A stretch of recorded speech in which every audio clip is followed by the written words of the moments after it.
Hi friends. Present టాలీవుడ్లో trend అవుతున్న beauty Ritika Nayak. ఈ వైబ్ బేబీ మిరాయితో యూత్లో వైబ్ సృష్టించుకుంది. క్యూట్ లుక్స్తో కట్టిపడేసింది.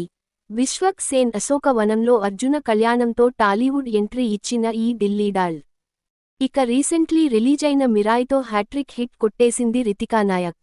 ఈ సినిమా 100 క్రోర్ క్లబ్లోకి చేరింది. తేజ సజ్జా ఖాతాలో ఇది సెకండ్ 100 క్రోర్ మూవీ కాగా, రితికాకు ఇదే ఫస్ట్. అలాగే ఓవర్సీస్లో కూడా బొమ్మ దూసుకెళుతోంది. ఇప్పటికే 2 మిలియన్స్ మార్క్ దాటేసింది ఫిల్మ్. ఇక మేడమ్ చేతిలో 2 ఫిల్మ్స్ ఉన్నాయి. వాటిల్లో ఒకటి ఆనంద్ దేవరకొండతో డ్యూయెట్ అనే ఫిల్మ్ చేస్తోంది.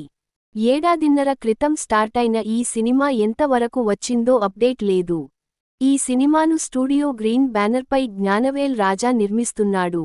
ఇక ఇప్పుడు మెగా ఫ్యామిలీ వారసుడు వరుణ్ తేజ్ 15 మూవీలో నటిస్తోంది. కొరియన్ హారర్ డ్రామాగా రాబోతుంది. మేర్లపాక గాంధీ దర్శకుడు, యువి క్రియేషన్స్ మరియు ఫస్ట్ ఫ్రేమ్ ఎంటర్టైన్మెంట్స్ సంయుక్తంగా నిర్మిస్తున్నాయి. F3 తర్వాత వరుణ్ హిట్టే చూడలేదు. ఇటీవల తండ్రిగా ప్రమోటైన ఈ మెగా హీరోకి ఇప్పుడు అర్జెంటుగా హిట్ అవసరం. అటు బేబీ తర్వాత గంగం గణేశాతో ఫ్లాప్ చూసిన ఆనంద్ కూడా హిట్ పడాలి. మరి ఈ భామ, వీరిద్దరికీ లేడీ లక్కుగా మారుతుందో లేదో తెలియాలంటే బొమ్మలు థియేటర్లలోకి వచ్చేంత వరకు ఆగాల్సిందే. ఈ వీడియో మీకు నచ్చితే లైక్ చేయండి, షేర్ చేయండి. మన ఛానల్ని సబ్స్క్రైబ్ చేయడం మర్చిపోకండి. Bye friends.